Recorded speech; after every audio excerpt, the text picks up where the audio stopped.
a journey. People have to go through the journey to get from A to Z. It takes time. I always knew this is where I should be. It was just trying to carve out a way to get here. People say to me, why don't you sell this school? You can make a few $1 million. I go, okay, now I got a few $1 million. What do people want to do that have a few $1 million? They want to put it in real estate. Well, I already have the real estate, so why would I sell it?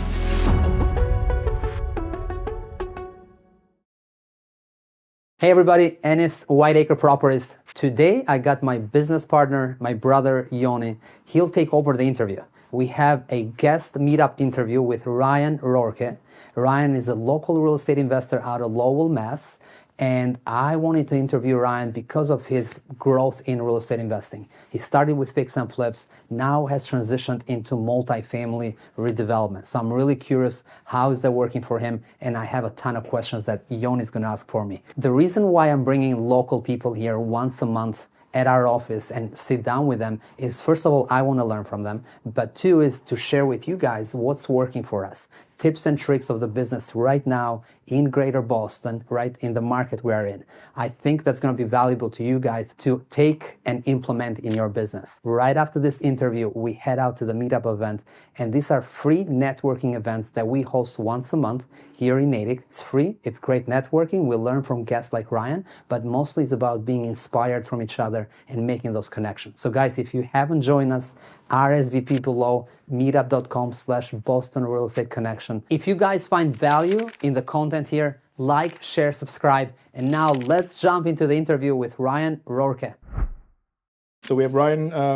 I'm very excited to see you here. Obviously, I'm a fan. For having me. Why real estate? What'd you get? What got you into it? At a young age, I started to buy some houses when I was about 20 years old. I had 3 properties. I was in the landscape business, hardscape, snow. At a young age, I was doing very, very well. I worked for a lot of rich landlords, so I saw all these wealthy landlords that I was plowing snow and cutting grass for, and I was like, I admired them. I looked up to them. I had a couple of older guys that were like mentors, if you want to say back then when mentors weren't mentors. I kind of just saw what these guys were doing, and I was just like, this is the end goal. Let's get out of cutting lawns and moving snow, and let's start to get into some real estate. I always had a passion. In 2000, I got my real estate license. I worked for some firms in Lowell, just selling. You know, one thing kind of just led to the other. I just had a passion from the selling of it. I always like working with my hands, so I wanted to get into renovation and building. I always had a passion to wanting to build new homes. So I started in multifamily purchases back during the last recession, 08, 9, 2011, 10, 11, going to auctions, buying foreclosures. My system back then, I didn't have much capital, so I'd try to buy a flip, make some capital, and then roll that money into an investment. Some of those investments I still have today. Houses I bought really cheap at $100,000, multifamilies. So obviously those have like 4, 5, 6 times over the last 14 years. I just learned the ins and outs of the business. I had my real estate license. I had my mortgage license, and then I got my general contractor's license. So I really understood the whole dynamics of real estate between selling, actually the finance end of it, and then I really learned the contractor end of it. That brought me to today where, you know, we're leveraging that old portfolio into big multifamily residential complexes, new construction, redevelopments of schools, rectories, stuff like that. What's one thing you learned from the wealthy old neighbors landlords, sorry? Yeah, buy and hold. You know, buy and hold. Like most of the guys that I work for, they had big portfolios, probably 200-300 unit portfolios. And these guys weren't flipping. So that was one thing, you know, it didn't really resonate till maybe over the last 3 to 4 years. Like those guys never flipped. They bought and hold, and their portfolios just doubled and tripled, and these guys were tens and 20s of millions of dollars. So like 3-4 years ago, I really got to a point where I don't want to sell anything anymore. Anything that I'm buying, I just want to hold. But it takes time to get to that point where you have enough capital. So, you know, people that are buying and selling and flipping, you know, they're trying to build their capital and build their snowball that they can get into long-term investments. So I'm not saying I'll never build and sell something again, but if I can avoid it, I will. You know, I started to realize, like, you know, holding these things and getting that slow drip of money is better than making that 50 or 100,000 off of a flip, you know? And then when you finally do get enough of them in your portfolio, say 5 buildings or 8 buildings or 10 buildings, and you're making some sizable money where you're making $20K, now you're like, takes the pressure off. You're like, wow, this is really taking the pressure off me where I don't even need to flip. Like, I got enough money coming in every month. If I don't flip, that my bills are paid. So let me just add one more good investment to that stack, and I'm going to have a little extra money. And if I add one more, I'm going to have and be honest with you, I was talking to my partner about it today. You know, the garage that I keep posting, like, that has a positive cash flow of $4,000 a month. So as is. So now me and my partner are grabbing another couple $1,000 each positive cash flow. We have a few $100,000 in equity, and it's like, now you got an extra $2,000 coming in. Now I got a school that's going to come to fruition. I got 28 more units. I got another 9 unit that's done. My wife's getting ready. Now you got cash flow here, cash flow here, cash flow. Now you put it on top of that pile. Now you get a bunch more cash flow. Now you're able to, you know, live a little different of a lifestyle, drive different cars. But again, it takes time. I always knew this is where I should be. It was just trying to carve out a way to get here. One question that I had actually, what's one uncomfortable thing you've done as a real estate investor that's been impactful? Maybe the project I'm doing in Haverhill right now was a 28 unit. You know, a year ago, it's out of my scope. I'm a 2-family, 3-family guy, 6-family guy. I'm a build a single house type guy. And now we put this big project under agreement. It's 28 units. You know, we dug the hole. I'm looking at the hole. I'm saying, I never had dug a hole like this before. We put the foundation in. I'm saying, I was thinking maybe I'm in over my head, you know? What I can tell you is it's just like, if you get uncomfortable, you're going to grow. So now I look at the building and I'm like, you know, we could do 3 of these. If this could be 100 units right now. And now it's already built? It's like 50% built right now, so it's under construction, and I feel like I'm out of the woods as far as any issues. I thought I'm the GC, I'm owner investor. Any issues that I thought we were going to be problematic, we've solved them, and subs are doing a great job, and now we're just kind of cruising. Another question actually is, and this is something that I personally at Whiteacre I focus on, but how are you sourcing your deals right now? So the school project that we closed it's 16 units, and then we have the parcel under agreement, which will be like another 75 or so units. And that's under agreement with the Archdiocese of Boston. We found that on LoopNet. So that was just a property that was on LoopNet. Anybody had access to it. I put the whole thing under agreement, contingent upon approval, brought it through the boards, got one portion of it approved, and we're getting ready to go in front of planning to get the second portion of approved, then we'll close. Just the network, being in real estate for 20 years, my phone rings a lot. Hey, I got a deal here, I got a deal there. Just being in the real estate community for 23 years like I have been, I do get a lot of leads, I get a lot of calls. People know I'll buy. If there's value, I'm buying, I can close. And obviously now creating content, I'm getting even more leads, and that's why I'm creating the content, because like we said, it's uncomfortable, I don't love it. Are you starting to like it a little bit or no? Oh, what, creating content? I mean, I like it. I'm more comfortable doing it now. Way more comfortable than I was maybe, say, a year ago when I started. But I see the power of it. I see the networking that's come in just 1 year is incredible. I mean, people call me. They got deals in Somerville. They got deals in Lynn. You know, if I didn't have as much going as I have going, maybe I'd be pursuing some of these deals, and it's coming through via social media. So it's powerful. That's awesome.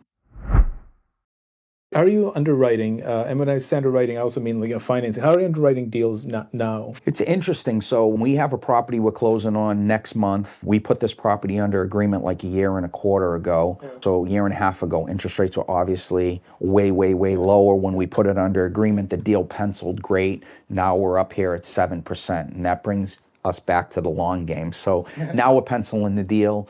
The deals aren't as great as they were at 5% or 4.5%. You kind of almost got priced out of the deal. So that's a property that we put contingent under approvals. We brought it through the boards. We spent a bunch of money. But my theory is, like, we went this far. It's a fantastic project at 4.5%. It's not a great project at 7%. But let's do the project anyway. Okay, I don't care if we don't have any cash flow. We're going to have a lot of equity, and at some point we'll probably more than likely, hopefully, refinance at 5%, and then we'll create our cash flow. Again, it's a long game. If it takes 1 year, 2 year, 3 year, 4 year. What's your goal? What's your vision? You know, where do you see? You know, where would you like to see yourself in 5-10 years? Yeah, I mean, my vision is to keep just developing, redevelop, and doing big multifamily unit projects. I'd like to obviously step up from, you know, the 30. I'd like to start doing 50s, 80s, 100s, and I don't know, just keep working. I mean, we have fun every day. We don't even really feel like it's work. The end result is obviously you're making money, but it's like almost like we do it for sport. Any direction or anything you want to talk about that's important for someone that's new, right? Someone that's on YouTube, Instagram, they see a video. What's one thing that you might think is important for them to know. I hear from a lot of younger kids that are 25, 6, 7, 8, up to even 32, and they're like, I'm so behind. I only own one house. I'm behind. And I just want to stress to these young kids, I was actually talking to a little police officer today. He's 26. He owns 1-3 family. And he was a student of mine. I saw him doing a detail. I pulled over. I jumped out. He's a great kid. And I just tried to explain to him, like, listen, it's a marathon. I'm 46. You're 26. Don't look at me and judge where you're at. Just stick to the program. You got the blueprint. Listen, if you can acquire one house every 2 years, every 2.5 years between you being 26 and me being 46, you're going to own 10 houses. I can guarantee you, along with your police salary, you're going to be making plenty of money. And you're going to just, by the time you're 56, you're going to have so much equity, so much cash flow, and you're going to help build generational wealth because you're going to be able to now help have your kids potentially come into the business and take it from there. So I just try to tell people, like, just start and trust the process. It's like anything. You got to trust it. But again, social media poisons people with the fast, that life's fast, and it just isn't. Right. Any partnership advice? How to pick a partner, how to... You have to obviously be like-minded, work ethic. It's very difficult having partners, I had a lot of good partners. I had a couple partners that weren't the best, but you learn from them, you learn from the good ones, and you try to grow and you try to find partners that you can do business with, which I feel like I could do a business with a lot of guys. But you got to find like-minded, hard-working people. 100%, I agree. I got a lot of money. Well, you got a lot of money. Do you have a work ethic behind that lot of money?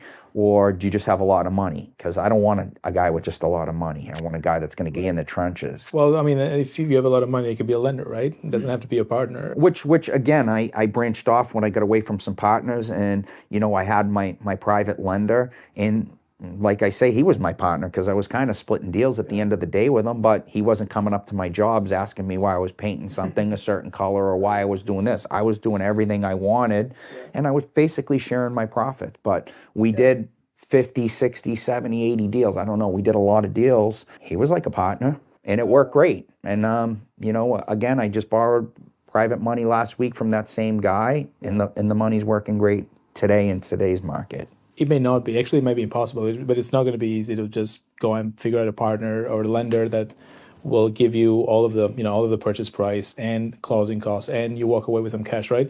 It's taken you, decades probably to it's taken me 15 years to forge that relationship, I guess I haven't had to shop for private money, but I mean, I see like 10% down, 100% of construction. So it's really half a dozen of one or the other. If you're getting 100% financing and you got to come up with the whole renovation, or if you're putting 10% down and then giving 100% of the renovation, it's half dozen of one or the other. So it might be actually cheaper to put 10% down and get 100% of the renovation than get 100% financing and fund the whole renovation. So there's a lot of opportunity. There's private lenders all over Instagram. People always say, where do you find these guys? They're everywhere. There's money everywhere. So Google it. Yeah. Private money Boston. You're gonna find 100 guys that are gonna be willing to play ball if you have some experience, and that's where the inexperienced guys may have to partner up with an experienced guy and team up to do some deals and forge that relationship. And hopefully, you have the experience, you have the team, but also hopefully you have the deal, because most likely, I mean, the lenders know obviously that they're experienced themselves, right? I mean, Of course. They're not. Most newbies. of them are real estate guys. Yeah, most of them have a decades long experience. They know what they're looking at, and honestly, they are on your. I mean, they are on your side, right? At the end of the day, Of course, they're your partner. They want to see you win. They want to see you win because they want to see their principal safe. and their interest safe and returned. Obviously, I mean, I feel like the biggest thing is a lot of people I find they want to get into this business and they're always hiring a GC, and it's like. From my experience, if you really want to get into this business, you got to really run your own projects. You got to be the GC. You got to be in control. You can't be dependent on John's construction to run your project and get you from A to Z in a fast, economical state. Right. I can't even wrap my head around people thinking they're going to win doing that. I'm sure there are plenty of guys that are winning, but from my experience, if you want to be a little mom and pop business like we are, you got to run your own. You're giving all your money away if you don't. Yeah. Well, control, right? Time, money. Yeah, they have no regard for your money. So this company's coming to do the demo with $50K when I got him to do it for $30K. It was $20K. Now just compound that over and over among subs through the course of a year, and it could be hundreds and hundreds and hundreds of thousands out the window. There's not enough money in the game right now to be losing that money. Someone might be like you or us that is a hustler and they figure out ways to get their construction license. But if you can, just partner up with someone that has a license. I mean, the construction license is so easy. I mean, people are so. I've told so many friends of mine, I'm like, well, you guys are so lazy. You can't go do 6 or 7 Thursday nights for 3 hours and then go take a test. It's not hard. I mean, it's not rocket science at the end of the day. Getting your real estate license, it's 40 hours. You don't want to dedicate 40 hours to getting a real estate license that's going to pay you commissions every time you buy and sell. I've never paid anybody a commission in 15 years I've been in this business. Everything I've bought, I've got paid. Everything I've sold, I've got paid. Now, when you say commission, you mean real estate commission. I've always represented myself in both ways. Right. How much money have I saved?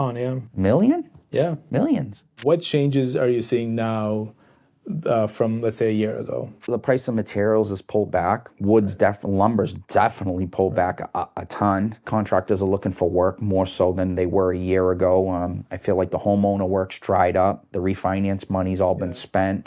So I feel like a lot of the contractors are losing that base of business. They're more concentrated in the commercial, which there's a ton of commercial work out there, the bigger projects. So the good guys kind of controlling that market, and I feel like the smaller guys don't have so much work as they once had. That's kind of what I feel. Where can people find out more about you? Yeah, they can follow me on IG at ryanrourke.co. Follow me there, watch my content. Hopefully they enjoy it. You know, I just try to stress to people that anybody can do it, guys. You just gotta start with that 1-2 family and just work off of that and just get started, because you know, I didn't have any help. I didn't come from money. I mean, I started with a very, very small amount of money, like $10,000 15 years ago. So I just know it can be done. It can be done. I'm not special, and you know, but I feel like getting your licenses is I feel like it's the biggest piece of it. Having the real estate license so you can get that little bit of money coming and going when you're buying and selling. Having the GC license is crucial, and me learning the mortgage industry was crucial, because I learned money, I learned finance, I learned how to leverage money, and at the end of the day, we're playing the money game. It's a game of money, and when you learn how to leverage money, use the bank money, understand interest rates, and be able to leverage money, that's how you're going to grow. So that's a big part of the game. Couldn't agree more. It's huge. One thing I've challenged myself, and I think I've been successful this year, is punctuality. So I obviously we're going to the meetup after this. Definitely, guys, again, go check out our meetup, meetup.com, Boston Real Estate Connection.